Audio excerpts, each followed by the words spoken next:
Habituellement, une belle voiture est choisie selon l'appel du cœur. Vous l'aimez, et c'est tout. Même si ce n'est pas fiable, cela n'arrête pas un client potentiel. Andrei Kupriyanov pense que Laguna 2 est exactement comme ça. La voiture a été produite en version berline, 5 portes et break. Cette dernière n'a pas une apparence moins élégante que la 5 portes. La plateforme Laguna 2 était le modèle de première génération, dont le châssis était hérité pratiquement inchangé. Mais les moteurs de cette voiture sont plus modernes, avec 4 soupapes par cylindre, répondant aux normes de toxicité Euro 3 et Euro 4. La gamme de groupe motopropulseur Renault Laguna comprend des 4 cylindres essence 1,6 L, 107 chevaux, 1,8 L, 116 et 120. CH, 2,0 litres, 136, 140 et 163 chevaux avec turbocompresseur, ainsi qu'un V6 de 3 litres, 207 chevaux. Il y avait aussi des turbodiesel, 1,9 litres, 100, 107 et 120 chevaux, et 2,2 litres, 150 chevaux. Certes, les modifications diesel de Laguna sont rares en Ukraine, les responsables ne vendent que des versions essence. Si la Renault Laguna a l'air élégante et attrayante à l'extérieur, elle est beaucoup plus modeste à l'intérieur. Le salon se distingue par un design classique éprouvé. Son principal point fort, qui est déjà devenu la marque de Laguna, est l'absence de la clé de contact habituelle. Au lieu de cela, on utilise une carte en plastique, de taille similaire à une carte de crédit, mais plus épaisse. Il s'insère dans un emplacement de la console centrale, et le moteur démarre et s'arrête à l'aide du bouton Start-Stop, situé à droite de la colonne de direction. Un tel savoir-faire sur les voitures d'occasion est semé d'embûches, généralement après 100 000 km, la carte échoue. L'ergonomie de Laguna est bonne.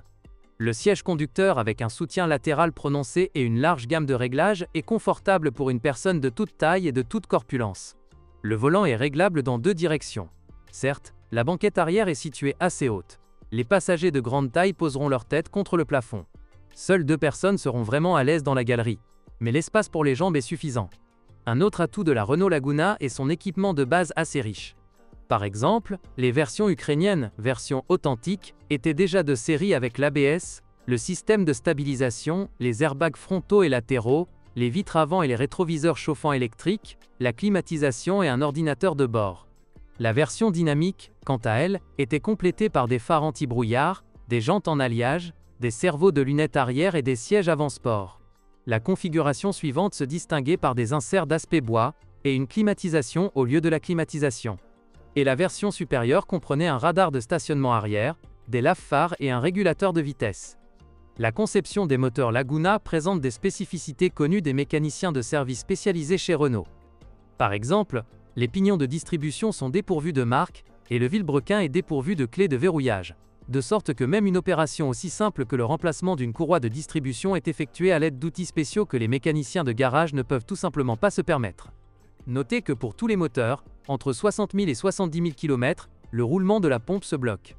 En général, la courroie de distribution et les galets tendeurs doivent être changés en même temps. Souvent, le support moteur arrière n'atteint pas ce délai. La poulie de vilebrequin n'est pas non plus durable. Les bobines d'allumage ont une durée de vie imprévisible. L'ensemble du corps de papillon doit être nettoyé périodiquement. Les moteurs ont également une faible durée de vie du régulateur de phase, qui tombe en panne après 80 000 km. En raison de l'essence ukrainienne, les bus d'injection se bougent souvent. Renault Laguna était proposé avec une transmission manuelle à 5 ou 6 vitesses, ainsi qu'une transmission automatique à 4 ou 5 vitesses. La transmission manuelle à 6 vitesses était installée sur les moteurs essence et diesel turbocompressés, et la transmission automatique à 5 vitesses était combinée uniquement avec le V6. Elles sont assez fiables, mais les boîtes de vitesses les plus courantes, transmission manuelle à 5 vitesses et automatique à 4 bandes, présentent des inconvénients. Par exemple, la mécanique peut tout simplement s'effondrer après 100 000 km. Les roulements ou les engrenages sont souvent remplacés. Cependant, de nombreux propriétaires de Laguna ne connaissent pas de chagrin avec cette transmission manuelle. L'AL4 automatique mérite une mention particulière. Elle dure rarement plus de 130 000 km sans grosse réparation. Avant cette période, le bloc de vanne hydraulique et l'électronique de commande tombent en panne. En général, lors de l'achat d'une Laguna d'occasion avec boîte automatique, prévoyez de l'argent pour les réparations de la transmission. La suspension, avec des jambes de force McPherson à l'avant et une poutre en hache arrière semi-indépendante, n'est pas non plus très fiable. Sur les premiers exemplaires, les jambes de force stabilisatrices devaient être changées à 10 000 km. Certes, sur les voitures plus récentes que l'année modèle 2004, ils sont devenus plus durables. Les extrémités de direction ne durent pas plus de 60 000 km. Environ le même montant a été alloué aux amortisseurs. Il semble qu'il n'y ait rien à casser dans la suspension arrière, mais après 100 000 km il faudra changer tous les blocs silencieux et élastiques.